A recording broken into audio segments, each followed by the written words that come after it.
So now we're off to Sequoia National Park on our great trip. I wrenched my back packing the car though, but we're gonna see how it works out. Let's go. My bag went out.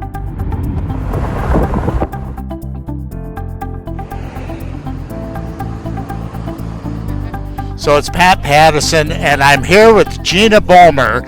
And Gena, you own Gena's Sierra Inn, and we're on our way up to the Sequoia National Park. How long have you guys been here? I've had it for 18 years. 18 years, wow. And so we're just coming out of COVID. Are things picking up a lot?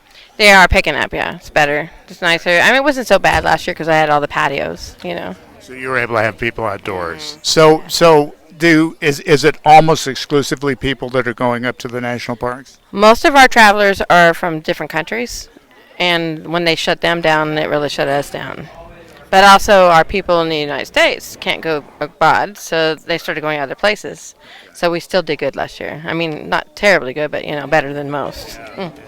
Well, there's just such an amazing atmosphere, and you say you're kind of adding this patio area. This is one. Well, I built this like 10 years ago, but I haven't finished it all off yet. But I was kind of forced to last year. Yeah, you had to get people they could eat outside. Yeah. So what's your specialty food here?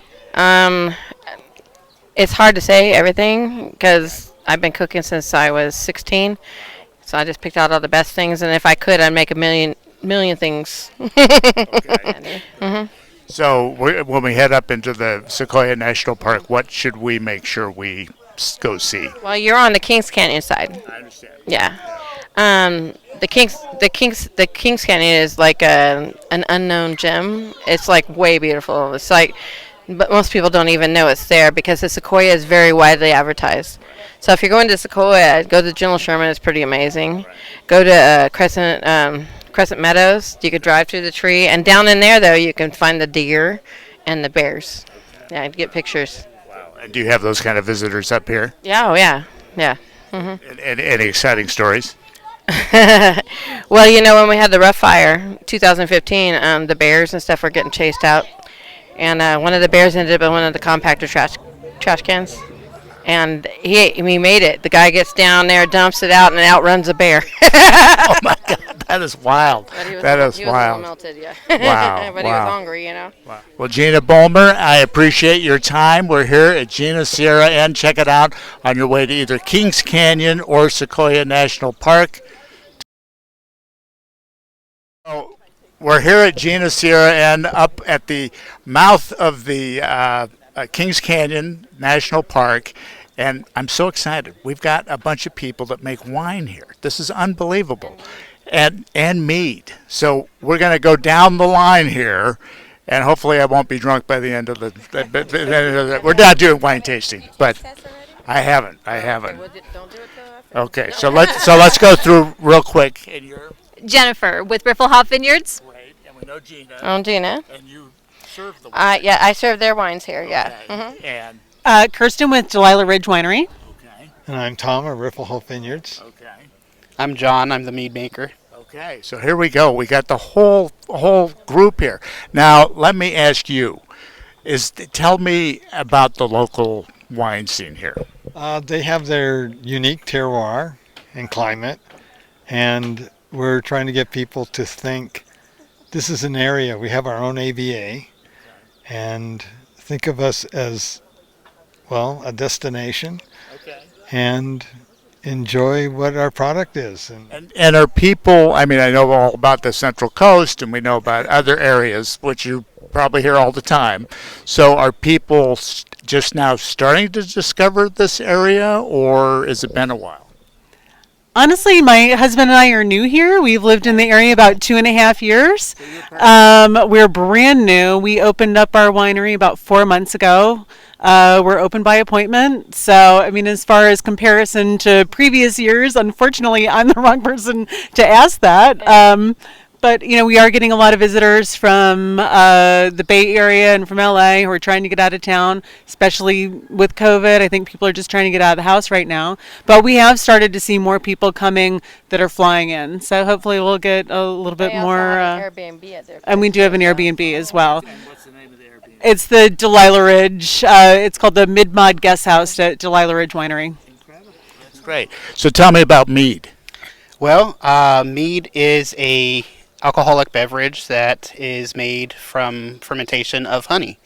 So you can think of it like a blank canvas. You could really make any flavor that you want with mead as long as it's something that pairs with honey. You can probably make it into a mead.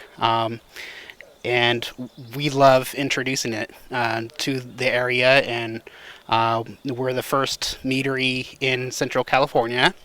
It's been really taken off in recent years, and we're thrilled to be a part of it. Is Mead's the oldest fermented beverage, and It's Charles Dickens and way back when. Yeah. yes, Yeah. Vikings. Is that where it comes from? Is that old? Well, I mean, yeah, older. Really? Yeah, it is literally the oldest fermented beverage, and So biblical times. yeah, Wow. yeah, and They had wine then too. they did wine then too, I even know. before then. But Mead just has kind of a literary sound to it. It does. In fact, the book Beowulf takes place in a mead hall. You might have heard "Drink of the Gods" or "Drink of the Vikings," Ambrosia. This is mead, Okay. and it's It's fine- honey based. It's honey based. So just like you ferment grapes into a wine and it imparts flavors from that grape, same thing happens with honey. And we make all of our mead currently with local honey, and Now, is it yeah. like wine where like people get into now it's bees from a certain flower or a certain that's exactly right. Yeah, the bees eat the flower, or take the pollen back to the hive, and that gets turned into honey, and along with that, you get some of the characteristics of the flower. So, a mead made with wildflower honey is going to taste very different than a mead made with citrus blossom honey. Okay. And the name of your meadery again? Riffelhof Vineyards. You guys are all together. It's his winery. Okay, great. And what made you start adding mead to the mix? Well, we'll see. We started with fruit wines, and then we said, well, people do this grape stuff. Let's try that. And then we met up with John and Jen, and they do meads, and, well, let's do it. Wow, this is incredible. So we're learning this whole new thing added to the wineries up here. We're at Gena's Sierra Inn at the door of Kings Canyon National Park. Pat Pattison with the best of California. Talk to you soon.